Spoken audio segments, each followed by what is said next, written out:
Stormy Daniels asks court to make Trump talk. Judge ends her with one word by Dan Lindsay Politics, U.S. News from AdWorldNews.com. Adult film star Stormy Daniels and her attorney recently asked a court for an order to depose President Donald Trump. Now, the money-hungry actress has suffered a huge disappointment after the judge stopped her with one little word. Stormy Daniels and her attorney, Michael Avenatti, have been relentless in their quest to gain permission in court to legally sell Daniels' story to the highest bidder.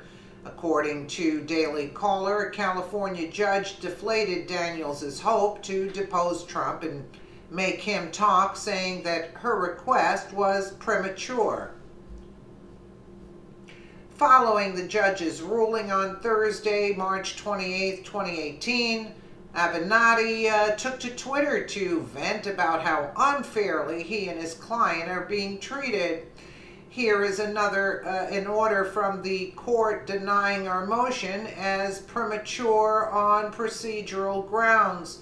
We will refile the motion as soon as Donald Trump, MC, and EC LLC file their motion to compel arbitration seeking to hide the facts from public view. We expect this any day, Avenatti tweeted.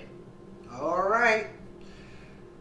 Michael Avenatti joined CNN's Wolf Blitzer in an interview to whine about having his request rejected by the judge and explained what steps he would take next. We're going to wait for the president and Mr. Cohen to file their motion to compel arbitration, and then we're going to immediately refile our motion, Avenatti explained.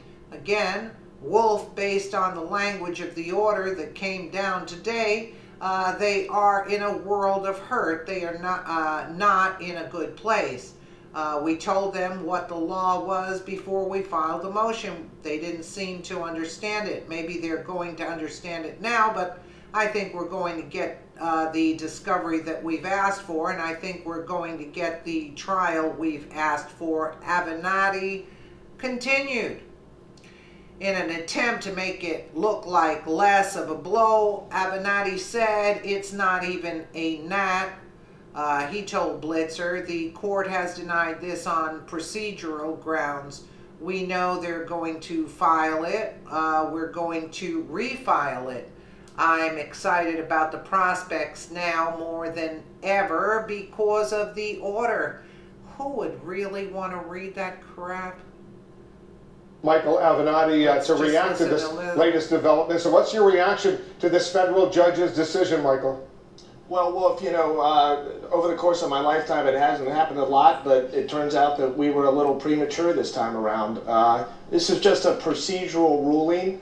It really means nothing, but I will tell you this. We're very, very encouraged by language in the order, not just suggesting, but basically finding that we're correct in the application of the law and the facts to this matter. This does not bode well for the president or Mr. Cohen, and all indications are that when this motion is heard on the merits, we're going to get the discovery and we're going to get the trial we've asked for.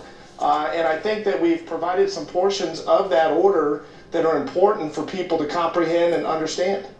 Because a ruling from this federal judge says the court denies without prejudice plaintiff Stephanie Clifford's motion for expedited jury trial pursuant to Section 4 of the Federal Arbitration Act and for limited expedited discovery. That's legal words that obviously hard to understand, but what you're saying is that you're going to refile after the president or his attorney, Michael Cohen, have a chance to weigh in. Is that right? Well, yeah, let me explain this to your viewers if I can. So basically what the court has said is that we have to wait until the president and Mr. Cohen file their motion to compel arbitration. And as soon as we do that, or as soon as they do that, we can refile this motion. And that's exactly what we're going to do. We expect that could be filed today. It could be filed in the next couple days. All indications are they're going to file that motion. Then we will in turn refile this motion. and then the court is going to make a determination. But Wolf, there's language in this order that I am very, very pleased with, because the court appears to agree with our assessment of the law, and it shows that what David Schwartz and others have said, that this motion had no merit, that is baseless. I mean, they're in a lot of trouble, Wolf. This is not good for the president, and it is not good for Mr. Cohen. Well, it's at least a temporary gain for them, although, as you point out, you're going to refile and see what happens down the road. As you know, Michael Cohen's attorney and his friend David Schwartz, he was on CNN last night with Aaron Burnett, and he said that Michael Cohen, was acting independently of the president when he set up that $130,000 hush agreement to Stormy Daniels. Listen to this. The president was not aware of the agreement. At least Michael Cohen never told him about the agreement. I can tell you that. Not aware about the agreement. What about the money? He was not aware about any of it. He was not aware. He wasn't told about it. Michael Cohen left the option open. That's why he left that signature line. The option open to go to him. He chose not to. So what did you think when you heard that? What I think is that if we could drive David Schwartz to more television appearances, we would do it ourselves, Wolf. Every time they go on television, our case gets better and better. They're in a world of hurt. That was very, very damaging to their position, that this is a valid agreement. Very damaging. And that's going to come back, well, because now what's happened is that David Schwartz has claimed that the president knew nothing about this, had no involvement in it, and if that is true, the agreement's going to be thrown out, because the president, and only the president, could bind himself to various provisions of that agreement. The agreement's going to be tossed out if what David Schwartz admitted to Aaron Burnett is true, Wolf. Schwartz also suggested that Michael Cohen regularly set up those sorts of agreements without telling his client. Let me play another clip for you. Because he's that close to him, he had great latitude to handle these matters. Great latitude. So they happened with such frequency that you wouldn't need to tell about a $130,000 payment? Look, Michael was the fixer. We all know Michael. So it could be anything. It's not that this matter. There were a ton of matters that took place that Michael fixed. And Donald Trump wasn't involved in every single matter. So what's your reaction to that?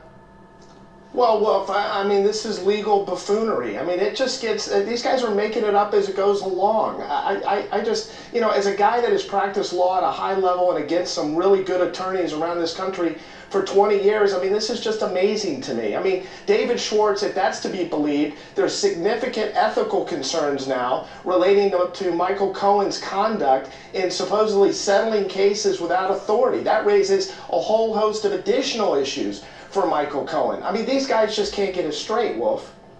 Did Stormy Daniels' first lawyer, Keith Davidson, reach out to Michael Cohen about that $130,000 payoff, 11 or 12 days before the presidential election? No. Because that's what they argue. They argue that they were approached by Keith Davidson. Keith Davidson came up with the $130,000 figure, and Michael Cohen paid it. It's not accurate, Wolf. How do you know that? How do you know that?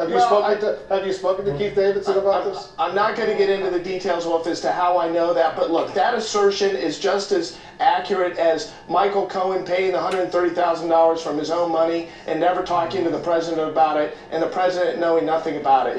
It's patently false. Will your client, Stormy Daniels, release Keith Davidson, her first lawyer, from what he describes as attorney-client privilege that prevents him from discussing all this publicly?